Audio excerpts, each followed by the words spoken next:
بسم اللہ الرحمن الرحیم۔ السلام علیکم میرے پیارے دوستوں، امید کرتی ہوں کہ آپ سب خیریت سے ہوں گے۔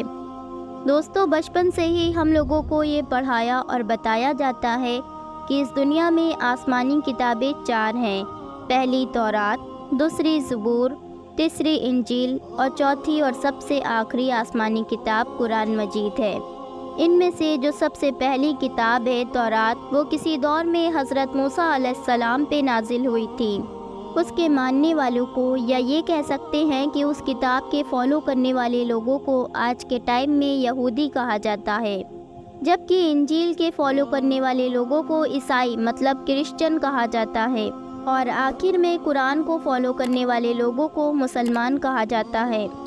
مگر دوستو، سوال اب یہ ہے کہ ان تینوں کتابوں کا تو سمجھ میں آ گیا، مگر زبور کہاں چلی گئی؟ زبور کے ماننے والے لوگ کون ہیں اور انہیں کیا کہا جاتا ہے؟ ان تینوں کتابوں کے بارے میں بہت سی چرچائیں کی جاتی ہیں، اور کافی ڈیٹیل میں ان تینوں کتابوں کے بارے میں ہم لوگوں کو بتایا اور سمجھایا بھی جاتا ہے، جبکہ دوسری طرف زبور کے بارے میں کچھ بھی بتایا اور سمجھایا نہیں جاتا ہے۔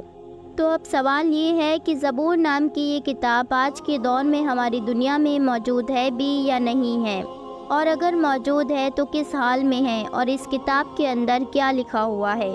تو دوستو، ان سارے سوالوں کے جواب جاننے سے پہلے ہم لوگوں کے لیے یہ جاننا زیادہ ضروری ہے کہ زبور نام کی یہ کتاب کب نازل ہوئی تھی، کس پر نازل ہوئی تھی اور کیوں نازل ہوئی تھی۔ دوستو، یہ بات ہے اس دور کی جب قوم بنی اسرائیل مصر کے فرعون کی غلام ہوا کرتی تھی۔ لگ بھگ 400 سال کی غلامی سے آزادی دلانے کے لیے خدا کی طرف سے ایک نبی اور ایک رسول بھیجے گئے، جن کا نام حضرت موسیٰ علیہ السلام تھا۔ انہی کے اوپر پہلی مکمل آسمانی کتاب کو نازل کیا گیا، جس کو ہم اور آپ لوگ تورات کے نام سے جانتے ہیں۔ پیغمبر حضرت موسیٰ علیہ السلام نے ان لوگوں کو نہ صرف فرعون سے آزاد کرایا، بلکہ ان لوگوں کو صحرائے سینا کے ایک بڑے علاقے سے گزارتے ہوئے فلسطین بھی لے گئے۔ اس پورے واقعے کا ذکر قرآن میں بھی موجود ہے، اور یاد رہے دوستو، یہ وہی صحرائے سینا کا علاقہ ہے جو دریائے نیل اور فلسطین کے بیچ میں پڑتا ہے، اور آج کے دور میں مصر مطلب ایجپٹ کے کنٹرول میں آتا ہے۔ اسی بڑے ریگستانی علاقے میں طور پہاڑ کے اوپر حضرت موسیٰ علیہ السلام کے اوپر نہ صرف پہلی آسمانی کتاب نازل ہوئی، بلکہ ساتھ ہی ساتھ بنی اسرائیل قوم کو جنت کا وہ کھانا بھی نصیب ہوا جسے منّا و سلویٰ کہا جاتا ہے۔ حضرت موسیٰ علیہ السلام کا دور لگ بھگ 1500 عیسیٰ پورو، یعنی کہ حضرت عیسیٰ علیہ السلام سے 1500 سال پہلے کا، اور آج کے دور میں 3500 سال پہلے پرانا بتایا جاتا ہے۔ حضرت موسیٰ علیہ السلام کے دور میں تو نہیں، لیکن یوشع بن نون کی کمانڈ میں بنی اسرائیل کے لوگ فلسطین کو حاصل کرنے میں کامیاب ہو گئے تھے۔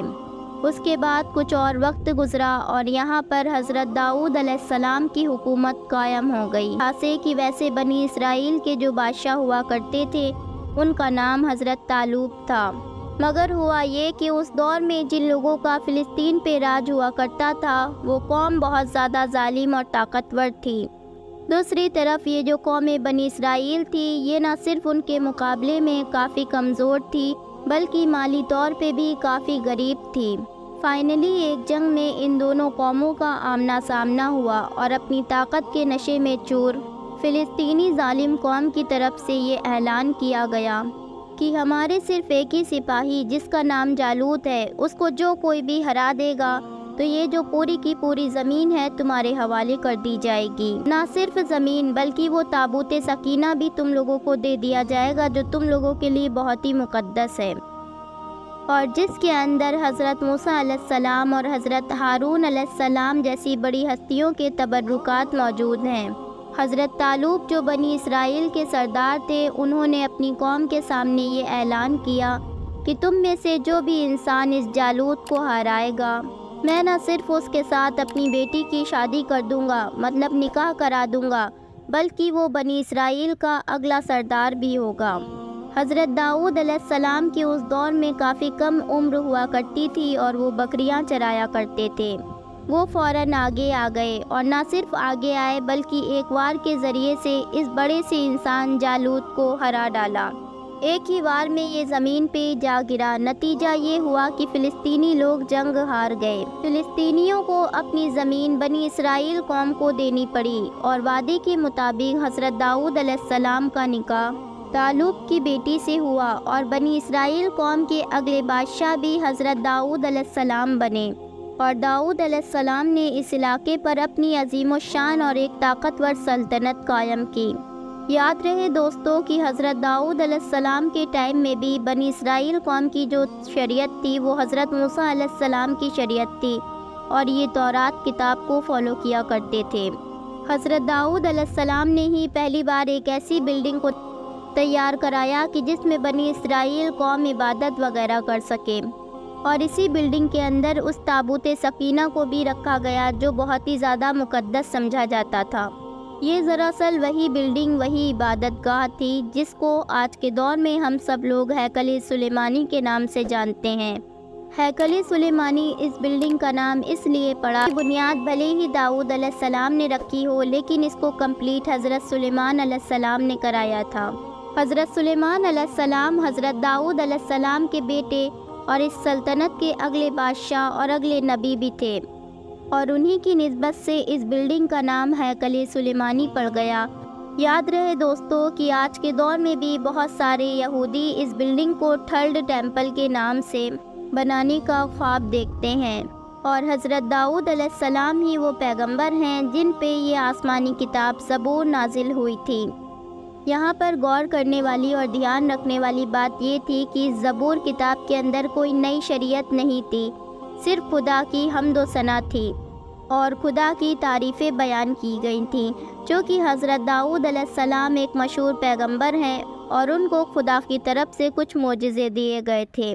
وہ اپنے ہاتھ سے لوہے کو نرم کر دیا کرتے تھے، ساتھ ہی ساتھ ان کو ایک بہت ہی زیادہ خوبصورت آواز بھی دی گئی تھی۔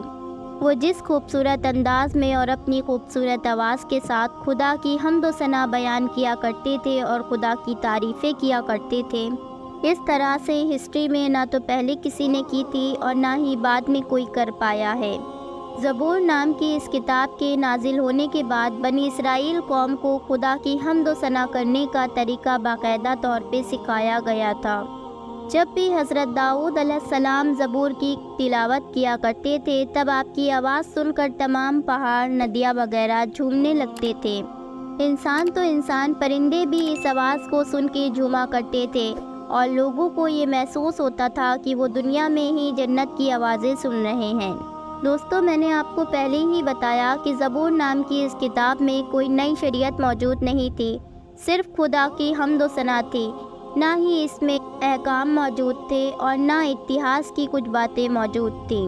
اس کتاب کے ذریعے سے کسی نئی شریعت یا کسی نئی سوسائٹی کی بنیاد نہیں رکھی جا سکتی تھی، اور یہی وجہ ہے کہ حضرت داؤد علیہ السلام اور حضرت سلیمان علیہ السلام کے دور میں بھی تورات کو ہی فالو کیا جاتا تھا، اور حضرت موسیٰ علیہ السلام کی شریعت لمبے سمے تک چلتی رہی تھی۔